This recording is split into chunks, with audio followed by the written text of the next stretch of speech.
Awesome. So I think Partha is here. Um, so we'll go ahead and get started. So first off, I just want to kind of give a quick intro to the meeting. So happy Thursday, everyone! And this is our fourth workshop for the fellowship program. And I believe I think we're on week 7. So we're well into the second half of the program, and we're working on building out our MVPs. And I believe we had a good event last week with practicing pitching and getting to know everyone and how where everyone's at in their startup. So this week we'll be learning about pivoting your business thesis and or startup in case that does happen, or anytime in the future you do realize that through customer discovery or building out your MVP, there needs to be some sort of change. And change sometimes could be sporadic or it could be really smooth. So our speaker today, Partha, will be going through and kind of talking through that, and of course giving his expertise and perspective on things. And I'll pass it on to Saurav, who'll give a quick intro about Partha, and then we'll get the workshop started. Thanks, Ravant. So to briefly introduce our speaker today, Partha attended Georgia Tech to study biomedical engineering, and a little bit of background on what kind of inspired him to enter the field that he is in now. He broke his ankle and spent around 6 weeks on crutches, which led him to found Better Walk to create a more comfortable crutch. And currently now he's the founder and CEO of Lasso, a performance lifestyle brand that developed a new wave of sportswear to help you stay moving and live a healthy, high-performance lifestyle. And he's also in the Forbes 30 under 30 list, which is amazing. And so I'll go ahead and pass off the mic to Partha if he is here. Yeah. Yeah. What's up, guys? How you doing? So I just want to preface this. I wish I had a full hour. I was planning to take a full hour with you guys. We had some crazy shit go down in the middle of the night last night. We got hacked, our website's down, and there's chaos going on. So I have like 10 or 15 minutes, but it's really important to me to like take every second I can to talk to people who are on the journey. So, I've got a pretty hard cutoff, but I'm going to try to do as much as I can in this small amount of time. And, open it up. If you want follow-ups, just hit me on LinkedIn, or I'll put my email. It's partha@lassogear.com, and you can just hit me up. So basically, just to give you some quick background, and then we'll dive in and just start talking about things. My story, I started with a medical device. I started with a crutch that doesn't hurt your underarms, and made this product after breaking my ankle. Kind of an obvious thing that I wanted to innovate. Brought it to market, and just found, in the healthcare world, I wasn't able to create the kind of innovation I wanted to create. Just how the system was set up. Essentially, it was just a few people that really had the full, decision-making authority on what would succeed and what wouldn't. It wasn't a meritocracy. My journey was really, 5-6 years of building that business. So I got to this point where, we were making money, but we weren't. I didn't feel like we were going to get to the place I wanted us to get to in the path that we were on. So took a step back and essentially launched Lasso to be far more consumer facing, because I knew if I won over consumers, I could leverage that to win over the medical community. So that was something I kind of learned through that first part of the process of selling something, fitting into the way things currently exist, and then seeing the gaps on where I could innovate. Lasso, some people see it as a different venture. I see it as a pivot, because we're still innovating in healthcare. Just the language in which we're using to innovate is different. The way we're positioned is different. And, to me, it's what healthcare has always needed to be. And it's a more appropriate innovation than what I originally come up with to really kind of make the impact that I wanted. The core kind of lesson and like takeaway I want to talk about with pivoting is that a lot of people kind of get freaked out by the word, or they don't know what is a pivot, what isn't. And, sometimes people make very nuanced changes and they think that's a pivot. But, the idea is that the first thing you do when you build a business is you follow the money. So you're trying to figure out, how does money work? How does it flow? Who makes money in this industry that I'm trying to innovate in? And, why? Like, why do certain people have money? Why do certain people have control? And how can I put myself in a position where, you know, cash flows through me, and then I have the ability to kind of create the outcomes I'm looking for, right? Whether it's impact, whether it's making the world better, whether it's just enriching yourself, you know, that's what everybody kind of has to go through, is understanding how money flows in an industry and then establishing their own beachhead to start to impact that. I highly, highly recommend to entrepreneurs early on to do something that generates cash flow and at the same time teaches you about the industry. So for me, like, I raised money, I made this product, and, you know, right off the bat went for innovation, which is one path, but it led to, you know, a lot more, what I would consider struggle along the way, because I was always having to raise money, always had to look for funding. And it, you know, led to accolades as well, which is cool. But you know, it just wasn't really worth it, to be honest, because you can have all the awards in the world, but it's the skill required to like make money and like create wealth is like a totally different, it's a true skill that you have to develop, and, you know, not a lot of people understand it. But that was a skill I wish I had spent more of my earlier years on the journey developing. So that is what, like, my first 5-6 years of the journey, the takeaway was understanding how to make money in the space. Once we flipped and got into Lasso, it was then more about building an appropriate infrastructure so I could leverage the understanding I had of the space and the dynamics of how people make decisions. Um, you know, that's kind of the big picture of it. When it comes to you know, your guys' specific situations, I'd love to just, you know, take a few minutes and talk a little bit more in depth. I know everybody here is probably working on something or has some sort of passion or idea.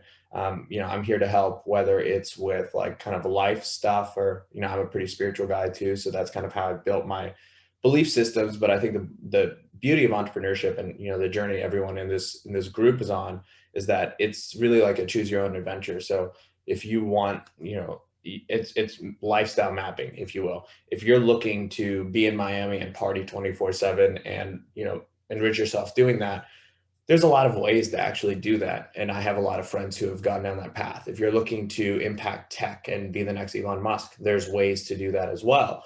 But the thing is, you know, the business mechanics of whether you pivot or don't pivot and how you build that structure is really more like the second question. The first question is, what do you want out of your life? How do you want to live? How much money do you want? How much money do you need? And, you know, how much kind of delayed gratification are you looking for? Are you looking to push all the outcome all the way down the line, or do you want some money along the way to be able to have fun, that sort of thing? So, you know, that's kind of the way that I look at business. It's so much more personal, and then you kind of map the business to build around you, as opposed to, you know, lean startup is good because it allows you to let the market dictate what will succeed or what won't. But my worldview is like, if you did that all the way through, you wouldn't be happy. You would just be doing what you essentially create a job for yourself, where you're your own boss, but you're not really your own boss. So, you know, that's my view. But, you know, does anyone have anything they want to talk about on pivots or questions about any of that? I know this is super condensed today, and I wish we could do this in greater context, but I unfortunately have some responsibilities. You guys can chime in.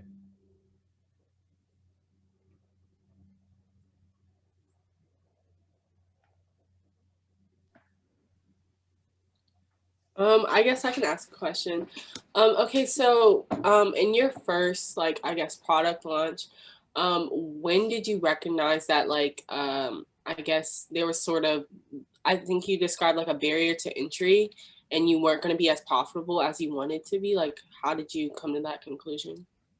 Yeah, so we had like a multi-million-dollar distribution deal with the majority player in our space, and after it was signed, they backed out of the deal, and that was just one of those moments where I was like, well, there's two other competitors, so if those other two people don't want to do this, then I don't have a business. And for me, that's not like a smart business strategy when three people can control your success or failure. I'd rather have, you know, millions of people vote for me or against me. Right. Okay, so how did you, I guess, how did you make sure you avoided that problem, like in like creating Lasso?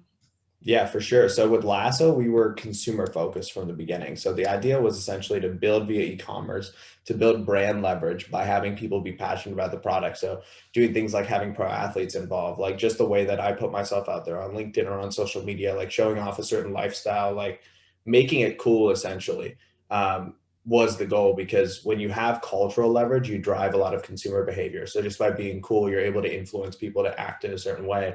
For us, we want people to be healthier, and our products actually improve musculoskeletal health measurably. So we want people to opt in to wear our brand whenever they're doing some sort of movement or exercise. And so building around that kind of concept, has really been the focus. Okay, cool. Thank you. Yeah, for sure. And we could talk about, whatever you guys are working on too. We don't have to talk about me.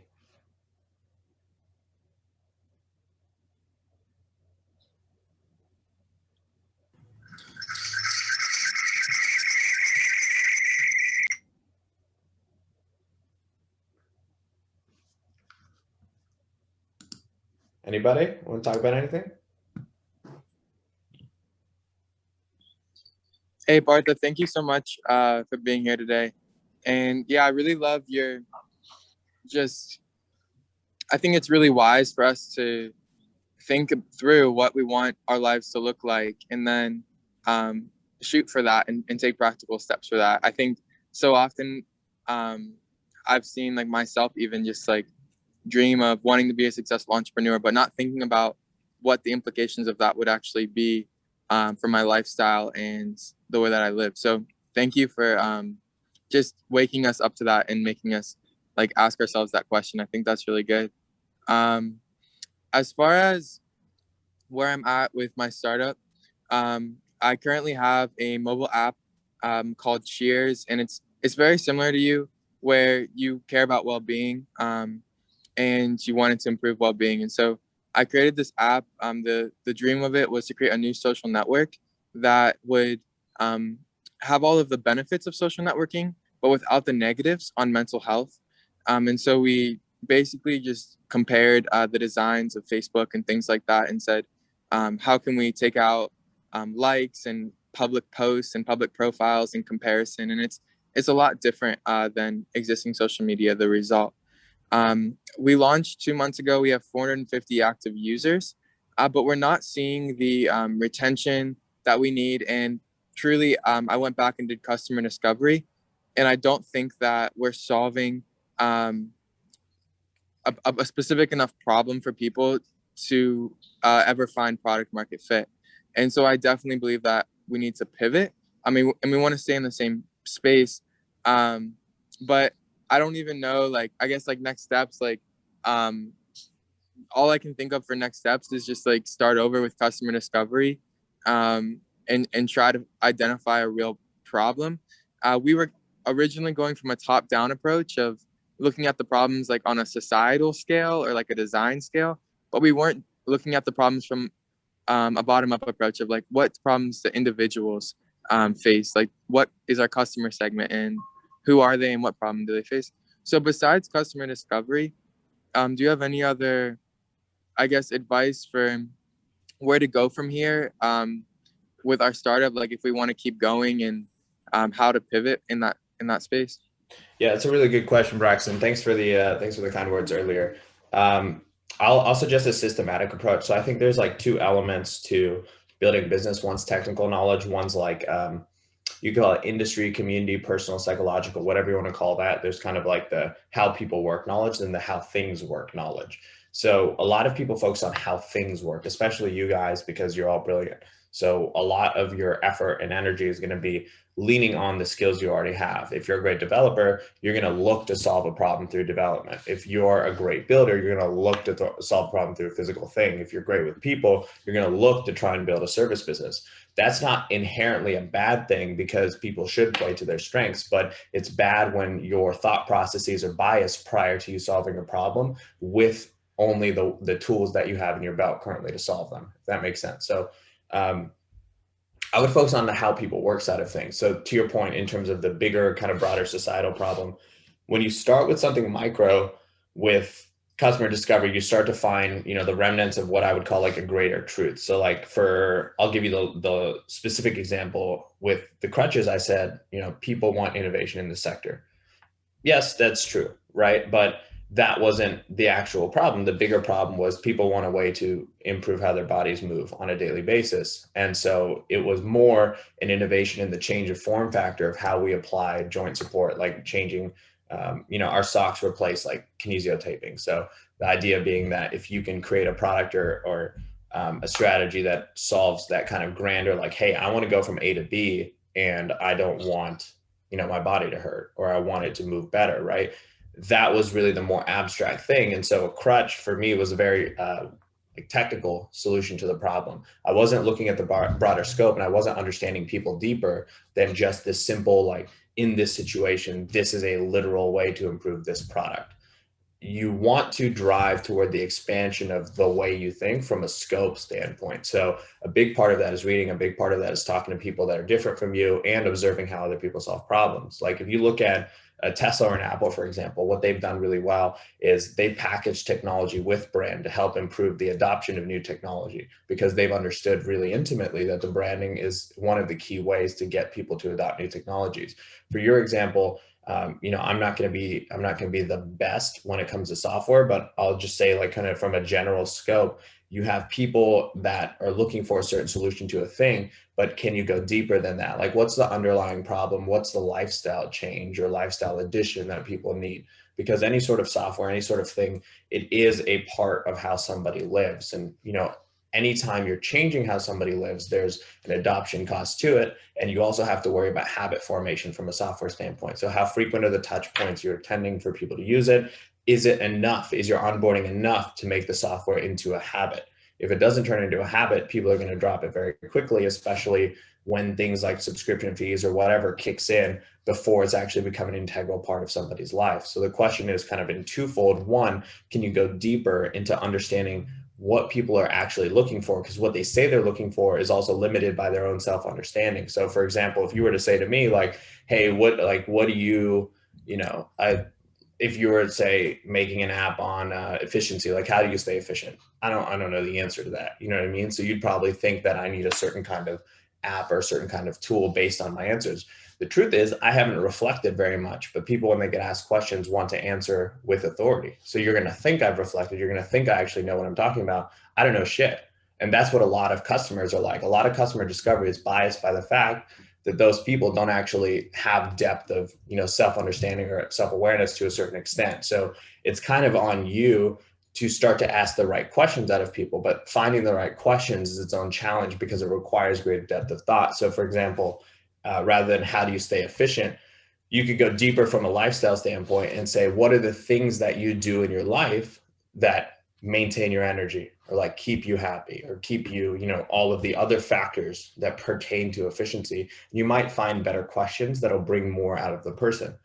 So there's kind of two ways to do it, but I would say, kind of from a scope standpoint, the best investment you can make along the way is finding ways to grow your mind and the scope in which you think. So rather than focusing on solving this small problem in this industry, can you start to train your mind to think more in a global perspective, whether it's, if it's commerce, or whether it's, software, or whether it's, some niche of wellness, for example, like the meditation apps. Like, I think Headspace or Calm.com are both like really, really good examples of companies that saw things from a bigger scale, because it wasn't like, hey, people need an easier way to meditate. Like, they understood very intimately from a very early stage, people need to slow down in this life. So even like Calm.com, I really like as an example, because their ads were all, it was just waves, and it was just their logo.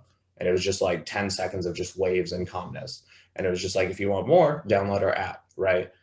And that speaks to kind of a bigger thing, which is that in a busy society, we're all stressed out, we need to chill. It doesn't have anything to do with meditation. And it didn't need to, because they understood that the pain point wasn't that people are trying to meditate, is that people are stressed out. Many of them don't even know about meditation. And it was a hard thing for people to have access to at the time. So it was taking that kind of thing and positioning it in a way that's easier for people to get access to. A lot of, when you look at innovation, a lot of money-making innovation happens on infrastructure. So if you look at like esports, for example, who's doing the payment processing? That's where you make the money. You look at cannabis, who's doing the regulatory for cannabis? That's where you make the money. You rarely make tremendous amounts of money on the brand side of things or on, you know, the venture side of things, because you're essentially playing on top of an infrastructure that's already built. But when you own the infrastructure, you know, you always make out well. But that's kind of back to the, you know, the life goal point, which is, are you just purely trying to be rich, or, you know, do you have other things that drive you that you care about? And there's a lot of pieces that kind of go into that equation of how you think about the business, how you build, and all of that. But, you know, the bigger picture is when you find the path that aligns with you as a person, then it's going to happen very, very naturally, as long as you continue to push yourself and grow yourself along the way.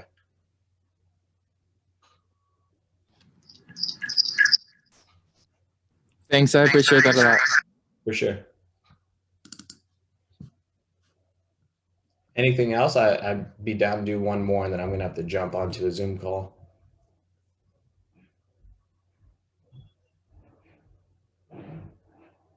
No? Awesome. Guys, sorry for being brief today. We just had this thing pop up, super crazy.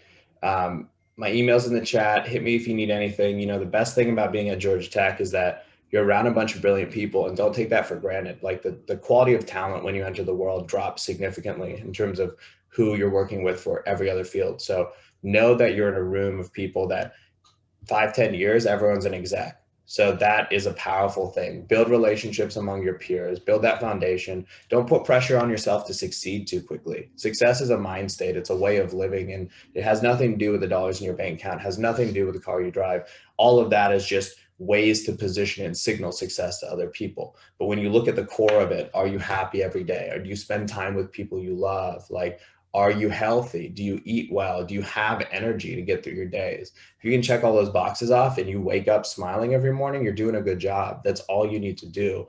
And the money and everything else you're looking for comes over time, and it comes when you build that lifestyle for yourself. So don't focus too much on dollars or trying to be a big success or recognition or fame or any of that. Like, that truly follows you doing the right things for yourself.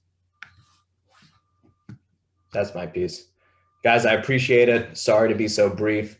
Hopefully we'll have some time in person at some point when I get back to Atlanta too. But all right. Thank you. Thank you, Partha. Thank you for your time. Thank you. Okay, so hey team. So I know that was kind of unexpected that our speaker had to leave early. I guess we totally understand because emergencies happen. So I guess now we want to see if we can pivot at the last few minutes. Our team has just been brainstorming different ideas that we could do. And I think we came up with this idea just to kind of get to know our teams better, like just to get to know each other better. I think the important point that was brought up, I mean, today, and also a trend that I've seen, is that since we're so virtual, like our teams don't know each other, we don't know what we're doing, we don't know our challenges, and I feel like a lot of us have similar things that we're going through, and we want to kind of address that and maybe go through and kind of understand where everyone's at. So we compiled a few questions that maybe could spark some conversation. Kind of think of this as a networking kind of community building type of activity. I really, really highly encourage everyone to kind of pitch in and just talk. Again, this is very informal. This is just for us to get to know each other and talk about our problems. And every problem is a real problem. So feel free to say whatever it is, even if it's the smallest thing. I'll kick it off to Sarab and Yuma, who will ask the first question. Yeah, I can start with this one. Sorry, guys, I'm joining from my phone, so I don't know how the audio is, but just an easy one in the beginning. I'm wondering, what was your team's biggest win this past week? I'll just kick things off.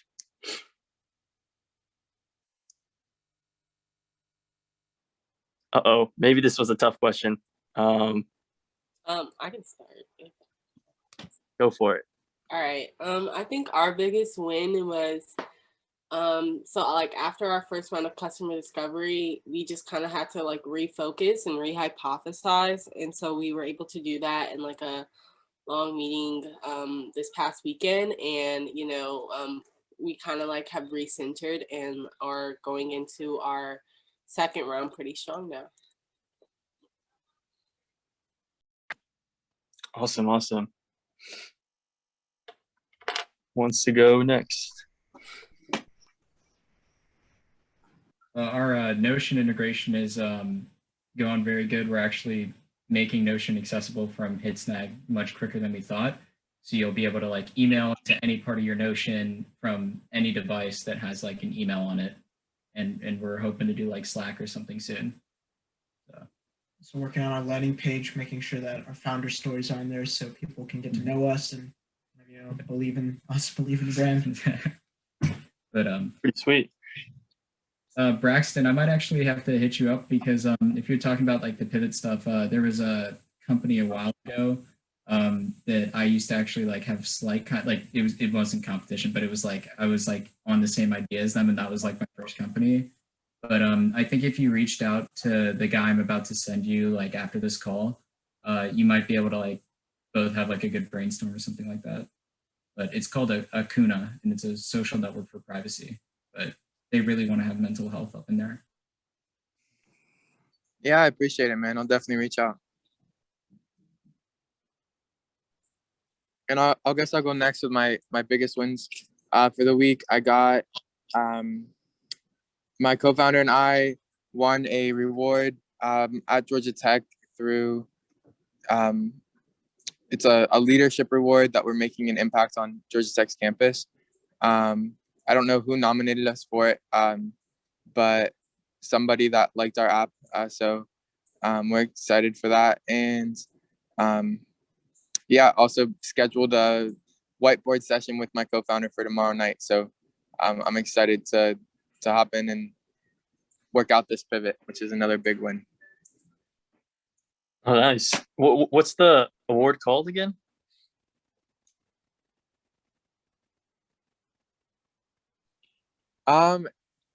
Honestly, I forget the name of it. It's some company. It's named after a company that I think sponsored it. Oh, wow. But I forget the name of the company. But yeah, it's just through like the leadership. Georgia Tech does this like banquet at the end of the year where they nominate student leaders across campus who have had an impact on campus. So I personally think it's a little premature, but you know, they see the app and they see that we're trying to improve mental health here. So yeah, we got that, which is awesome. Yes, congratulations. Thank you. Another win. Man got into Georgia Tech last weekend. So Go Aiden. Everyone clap for Aiden. Congratulations. Yeah. So who wants to follow that? Yeah, sure. I'll go next. We have no wins, all losses. There's been like three losses. One of them was really big. The other two were smaller. So we're still trucking on, which is a win in some circles. Do you want to get into those losses? Or, I mean, it's up to you. But I'm gonna take that as a no. I mean, how much time do we have left in the meeting? Oh boy. So there's there's a small win in that we found a new way to do things. So that was good. The like losses are mostly personal. So like my co-founder and I are both trying to graduate, and my committee just like shat all over my thesis. Oh my God. So that means that there's less time for the business. And then on like the business side, so we talked to our mentor about a couple of new directions. And there are technical issues with pretty much every direction we go in. I don't know. So I'm sort of curious, maybe, I don't know what the next question is, but something I'm curious about the rest of the groups, like what problems are you solving now? Or is it just the ideas that you're working on? Like how technical are your issues right now? That's a good question.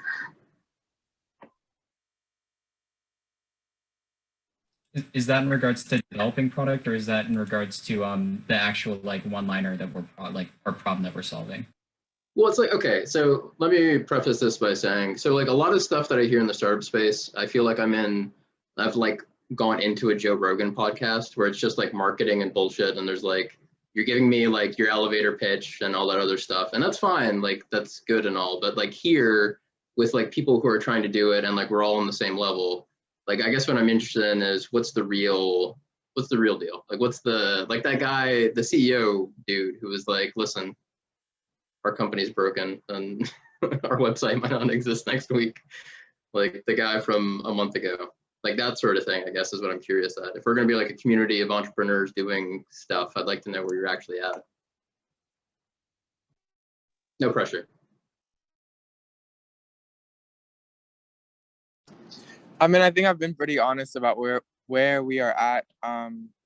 Like we have users, we have progress, we're still developing products, but I think customer discovery and like user data has shown that we need to pivot. So definitely feel like, you know, back to the drawing board a little bit there.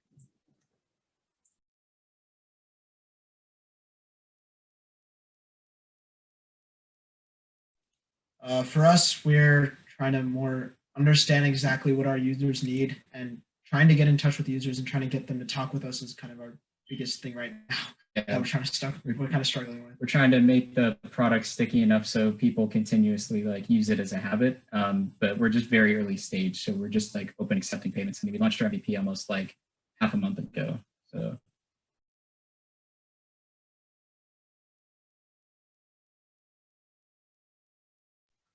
Yeah, and I guess I just say like, yeah, we're really taking our time like with customer discovery.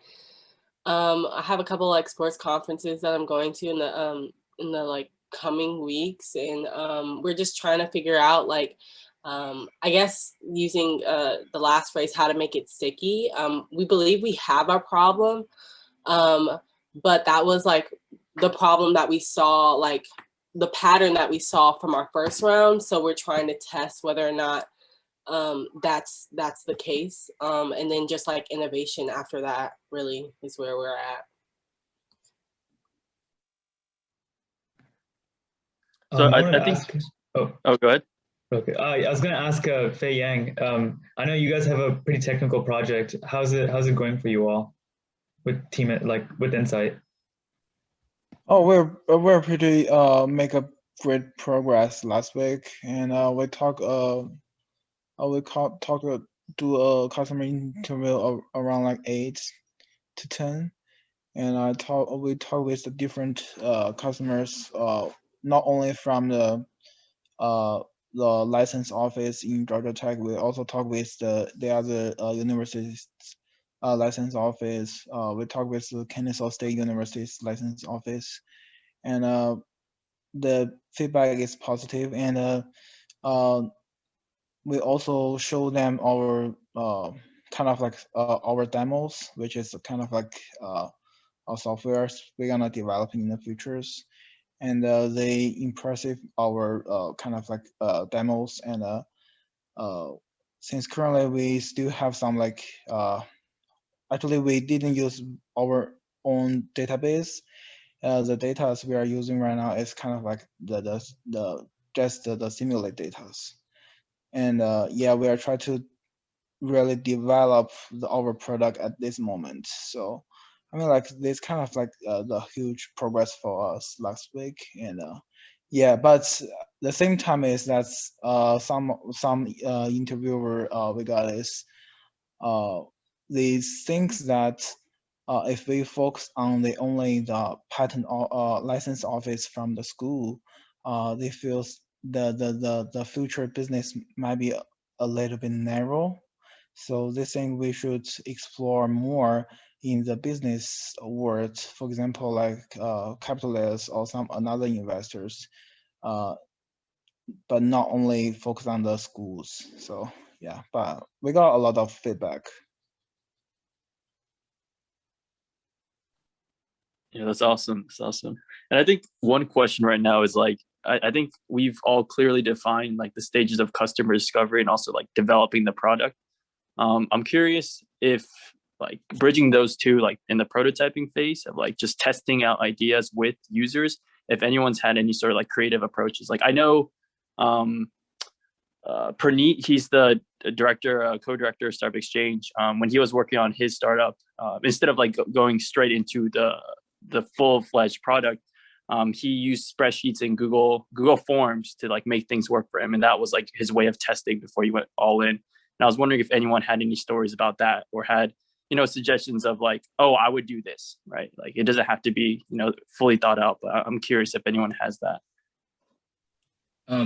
In regards to us, we got a wait list of like upwards of like 80 people from just like posting to a website called Indie Hackers, and like other places like Hacker News and stuff like that. But we relied on like Indie Hackers to just like get some like customer feedback. I'd say that and this might be slightly unrelated, but another thing we've been trying to do is create some sort of like bite-sized pieces of you know, content that we can just send to customers. So for example, we made like a 1-minute video, like a 2-minute video explaining how to use our product. So whenever a new person signs on, we can just send them the video and they can just learn how to use it. So we don't have to, like, it just makes it easier to just get to customers. And we're taking the Gradient app approach, where we like make you like teach you how to sign up and like actually like get like a specific key or put it in like what we're doing. That's what we're going to do with Notion. And that was something that was really interesting, that we were like, we should probably do that.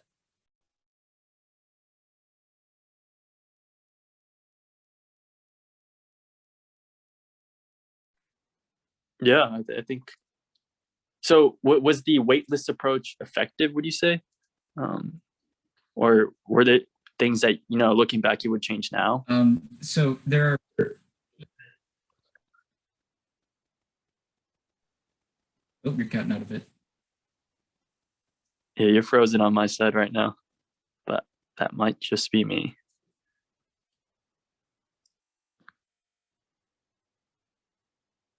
Bye. It's his wife. Oh, okay. Sorry for lagging. You're good. Oh, okay. I heard the sorry, but I think cutting out again. Just hopped in to say sorry, but then it's all cool. It's all cool.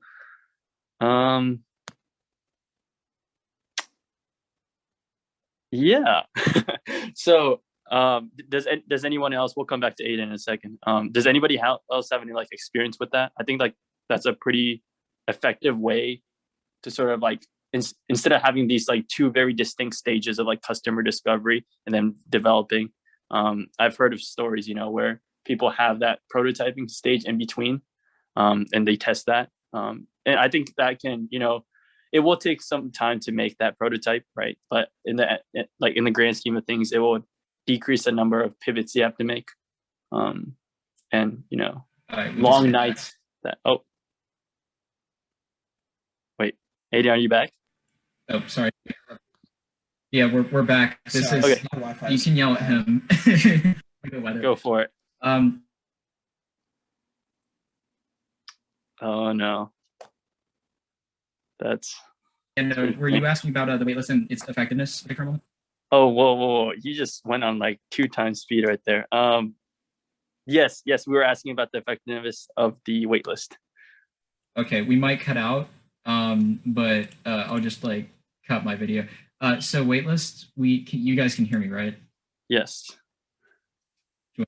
Yes. Okay. So waitlist, a lot of people are sitting there and signed up, and it's hard to get them to respond to what app they specifically would want. We put out surveys and we put out like a queue for people to call us. But I mean, our Calendly time is like 7 to 8 p.m. because we're like students, and it's like we don't have like the scheduling ability of like college students at the current moment. So, I mean, that was a challenge. But you know, waitlist, we saw a couple conversions, but it was mainly from this group in the Atlanta Tech Village that really had an impact. People that we already had some sort of personal connection to, not just random strangers, for the most part. Got it. I would say though that the waitlist, there are definitely people waiting on it for something. Like it seems that like our unsubscribes are actually seemingly low, knock on wood, but it seems that people are somewhat like interested or like sitting there until their app is there, and we're just trying to figure out, like we try to ask them and it's like, oh, so we're just, I don't know. But I mean, just getting people who truly like know you and believe in you is something that's great, but then you also have to make sure that they're using product, which is also That's a bigger a challenge. big L.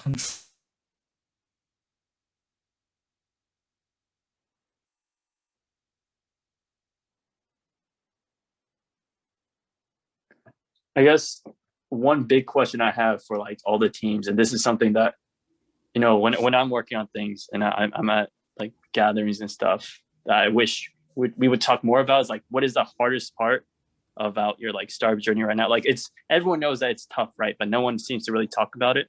And I was wondering, you know, I believe that if we start talking about it, there will be some overlaps. So I'm wondering, you know, if you're comfortable, right? Like, you don't have to do this. If you're comfortable talking about sort of like, oh, this is really tough right now, I don't know what to do, or like, does anybody have any advice about this? Yeah, I mean, one thing I had before was like development cycles. Like, how do I even manage that? Like, that was a big one for me. So if anybody wants to answer that, or like have a question on their own, feel free to chime in now.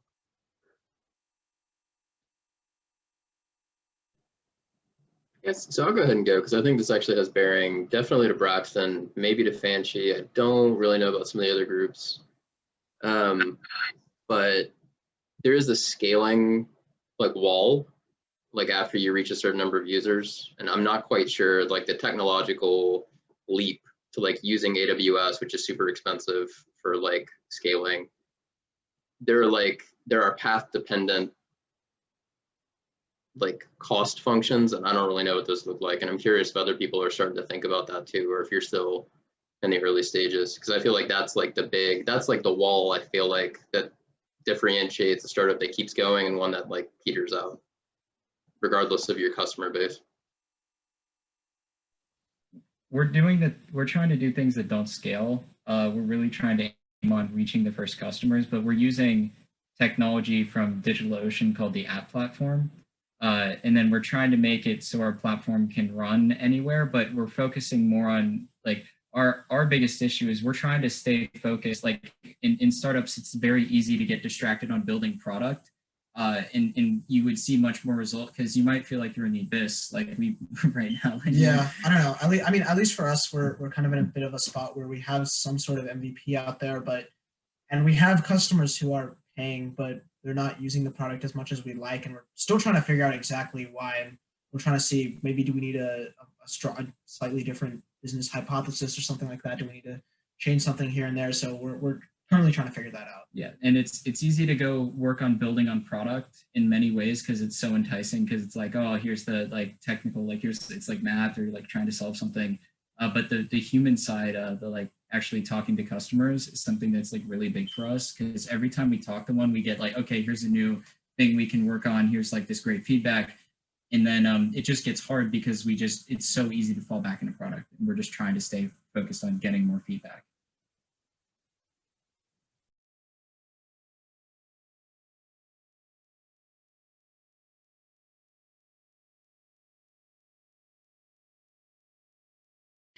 Aaron, if you're afraid of the like what's gonna happen once you have to start paying for the database, I mean, I feel like that's a legitimate fear, but also I feel like that's a good problem to have. Like, once you get to the place where you're gonna have to start paying for the database, that means that you've gotten like 10,000 users, probably like at least 10,000 users. So I think at that point, like, hopefully you would be able to find some sort of funding, because you can show that you have the traction.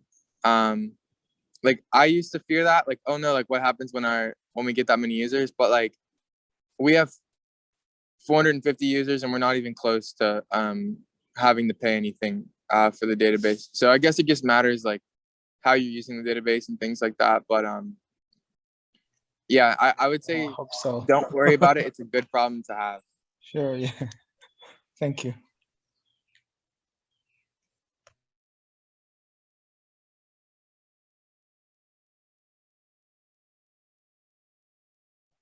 Yeah, I feel like I should be very clear that we do not have 10,000 users, and we'll probably never have 10,000 users.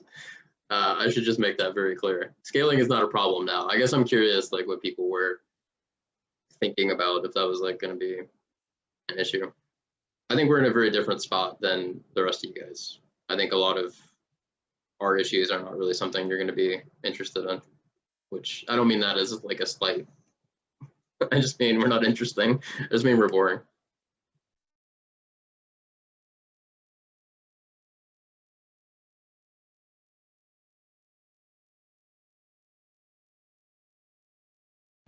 I guess question for you, Aaron.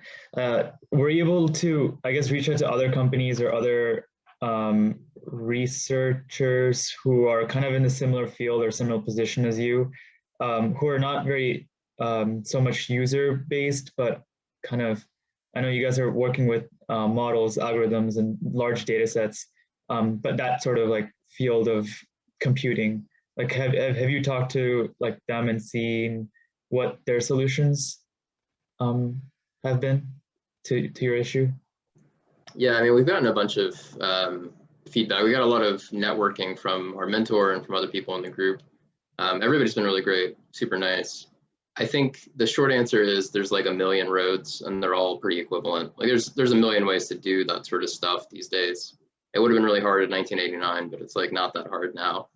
I think the bigger issue for us, at least, is there are, from my perspective, and this is just like a totally subjective thing, a lot of people talk about innovation, and it's not clear to me when they say innovation that what they mean is like actual innovation, or if they just mean making me money and like finding something that people are willing to pay for.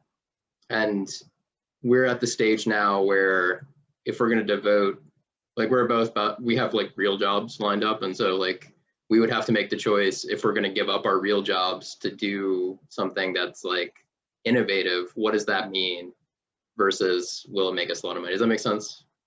And the technical side of that is not really that hard. There's like a million ways to solve it.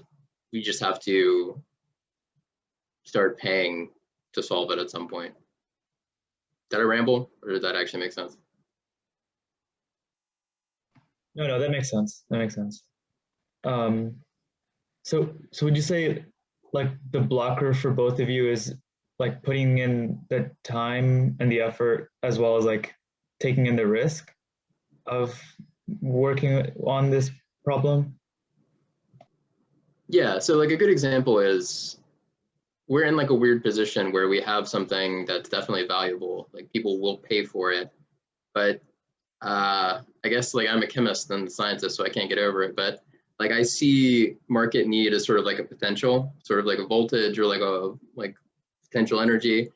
And there are some kinds of potential like static electricity where like you can't use it to do anything. It's massive. It's like 10,000 volts, but as soon as you touch a doorknob, it's gone. And there are lots of potentials and like user markets that are like that, where like there is a lot of potential, people are really interested, but as soon as you try to touch that user market, it disappears and they're not interested in paying for it. And I think we have maybe the opposite problem where we have like this massive tank and a little tiny valve. And the question is like, if we open it too quickly, will we blow ourselves up? Will it like ruin the entire system and we'll never be able to put the genie back in the bottle? And like, maybe that's like narcissistic and that's not true. Maybe it's like not that big a tank, but we don't want to go too fast and then ruin everything, ruin our lives.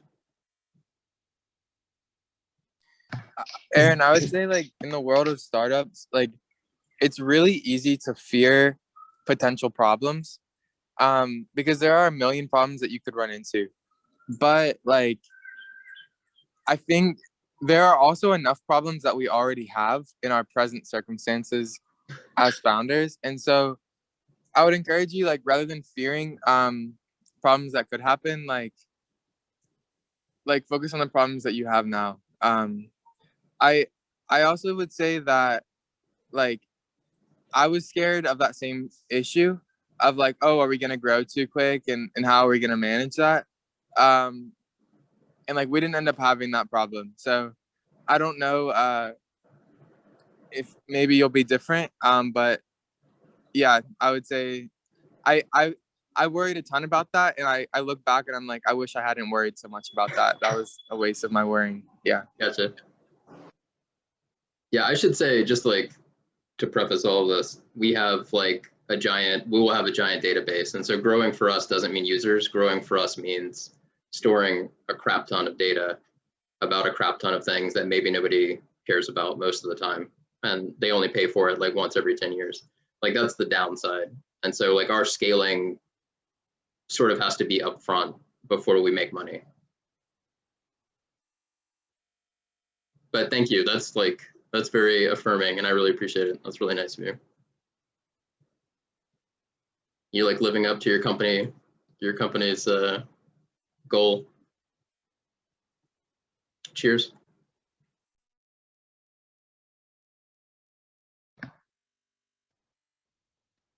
And I do see that point. I know there's a big discussion kind of around in this field with VCs. Like, a lot of people see VCs as just like a playbook for where people would just make money. I mean, it's just like one investor kind of invests in a company that has maybe some potential, and their entire goal is to get that company to a position where another investor can see them as valuable, just so they can get their own returns. And it's just like a cycle like that. And I know that's not where true innovation, true like impactful companies come from.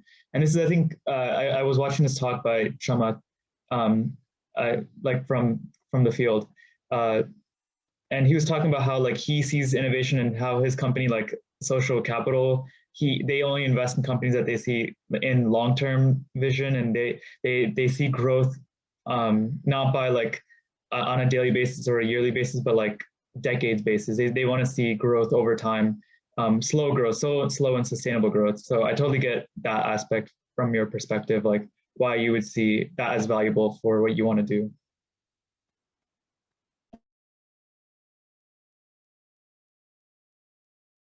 And yeah, if you guys haven't watched like that talk, I think there's like a video on YouTube with Chamath talking about like the state of VCs. It's from like his talk at Stanford. So highly recommend if you guys haven't watched it. Yeah, and I guess if anyone has any final few points you want to bring up, you can do that, or else I can do a closing statement. What's something you guys learned that you didn't know before Startup Exchange? Like something about your industry?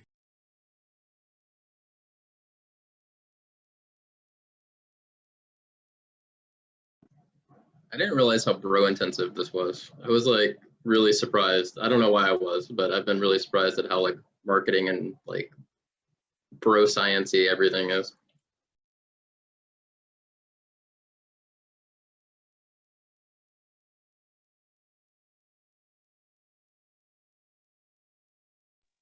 For us, it was definitely we were thinking like MVP, like probably like get it out in a month, but we got it out like really fast, and we thought like, I mean, of course we knew that selling would probably be a very hard part, but it was just getting in there and learning so much about like literally we've had to like subvert so many products to what they weren't intended for. Like it's actually insane.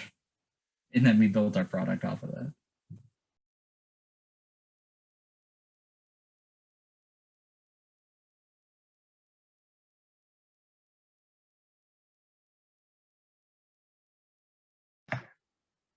Okay. We just hit 5 o'clock. So I know it's a very different type of workshop today, but I hope you all enjoy that brief talk with Partha, and his email is up above. It's just partha@lassogear.com. Please do reach out to him. He's a very, very valuable resource. I've gotten on a call with him before just to just talk, and we only scheduled it for like 15 minutes, but we went on for an hour just talking. So if you want a nice chat, just about life, just about startups, do reach out to him. But yeah, so just looking forward, we have, I believe, 3 more weeks. Next week, we're going to have, we're trying to get a networking call with technical mentors from ATDC and CreateX, just for you all to kind of talk about your technical challenges and share your thoughts with people. I think it'll be helpful for you all to get others' perspective who built out their startups.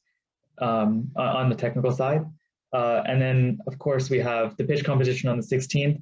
So leading up to that, we have two events, one being how to pitch. So I know you guys already did kind of a mock pitch or just kind of talking about your startup, but this is a more formal workshop on how to pitch, what investors look for, and things like that.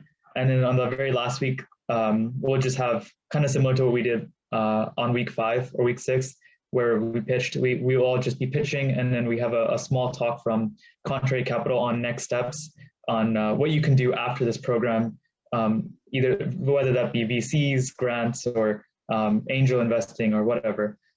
So yeah, I believe this week you all should be reaching out to your mentors, just getting on a call, just checking in with them. And yeah, that's all I have. I hope you all have a great week and a great Thursday. Enjoy the day. But yeah, thank you for attending.